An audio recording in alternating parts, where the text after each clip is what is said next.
There's an elephant joke that goes along the lines: how do you know if there's an elephant in your fridge? Well, you see large footprints in your butter. So how would you know whether hedgehogs visit your garden? They're shy creatures with a strong nocturnal habit, and many can pass through unseen during the hours of darkness. If you know your animal droppings, those of hedgehog are quite characteristic on your lawn or patio. Usually blackish and said to resemble a shriveled slug, it's often flecked with the indigestible remains of small invertebrates, wing cases and hard parts of beetles and earwigs and spiders. You may have security lighting which mysteriously comes on in the night, though it's usually a cat. If you leave a curtain open, you might catch a glimpse of our spiky visitor. They've got used to triggering these bright lights, and most don't scuttle away. Occasionally they will come out by day if they're hungry, and daylight reveals much more detail if you've got a camera to hand. But to reveal more of and study their visiting habits, you need to deploy some technology. Strategically placed trail cams or PIR cameras detect motion in their field of view and use low-impact infrared wavelengths to light a photograph or film a clip. My experiences with mine have been slightly disappointing with their ability to capture good imagery quickly enough. A flash of overexposure and a pair of hind legs disappearing out of shot all too often. But a generous birthday gift from a son set me on a quest to remedy this. My new Hedgehog Nest Box kit has proved invaluable in recording their visits and habits. The box is made from weatherproof ply, roughly 50 by 35 centimetres, and has a large hedgehog-sized entry passage which divides it from the nest chamber round the corner. As it's also small cat size, I height restricted it with tape. The roof lifts off for access. More importantly, it comes with a miniature high-definition infrared camera. The video links back through household Wi-Fi and can be seen on either a phone app or a computer program. Its SD card can be used to record the video when activated by entry, etc. The clips can be reviewed the next day, but this can be quite a laborious and time-consuming process. Initially, in August, I just wanted to try it out. I made up a mounting bracket and used Velcro to change its locations within the box. The first position on the lid's underside gave poor results as it was too close to focus properly. Setting it back further gave a better view of it arriving from the passage to eat from a ceramic bowl.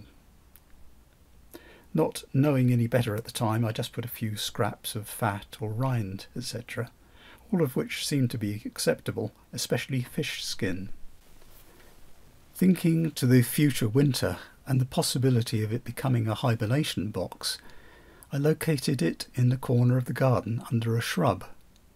The hedgehog always found it readily, or rather hedgehogs, as it soon became clear there were multiple visitors to the garden from lawn evidence.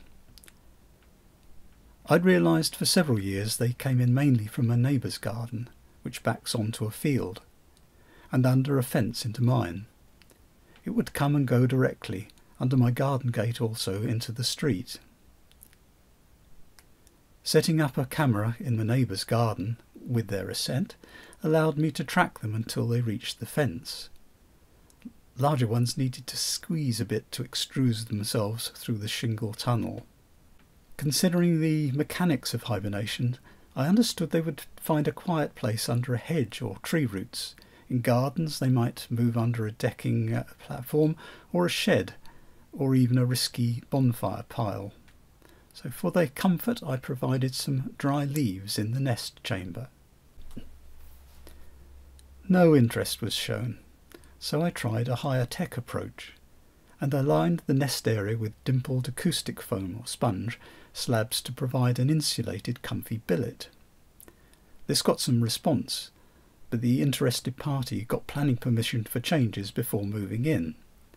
It spent hours excavating the foam at the back of the wall in the deepest recess, using the fragments as bedding. It did then spend large periods of time, day and night, before doing a midnight flit. In its absence, I remodelled the nest, removed all the loose foam and put some hay in there. This was much more to its liking, and I was rewarded with some nice views of it leaving, then returning from any foray and settling into the hay. Hedgehogs do an enormous amount of scratching to counter fleas and ticks. It must use so much energy and disturbance to them. Meanwhile, as our incumbent tried to sleep, a slightly larger cousin still came to use the in-box food bowl. By this time I'd sourced a recommended dried cat biscuit, which has a good enough balance of nutrients for hedgehogs.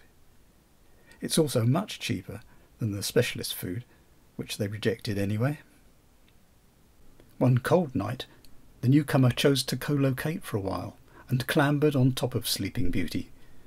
Bit of a squeeze, but there seemed to be no animosity between them. At various times through the night they would, like elderly gentlemen, awaken and leave the bed and box for a while, but always taking a drink and a snack before retiring on top again.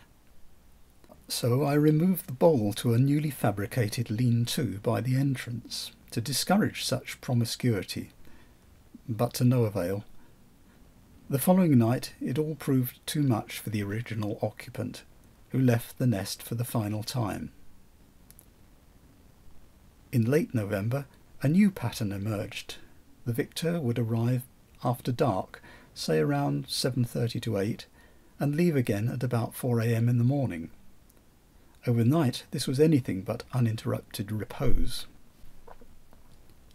From the recorded clips I've extracted and logged all the residence times and durations. On average it spends around 6 hours in the hay nest during the 8-hour night. Some 6 to 8 times during the night it emerges from the hay, scratches vigorously, drinks water, and leaves the box to cat snack for a while. Very occasionally it takes a turn around the garden. I've got an extra camera outside now too, and then comes back an hour or so later. I thought its behaviour would be affected by night temperatures, but there's little correlation to activity patterns yet. I was rather expecting full hibernation somewhere by mid-December, but where does it go by day? It leaves some 3 hours before daylight and returns 3 hours after dusk. I assume it's foraging to a remote daytime des-res lodgings, perhaps at the other end of the village. Will it choose to hibernate there? Is mine to become just the second best exotic hedgehog hotel?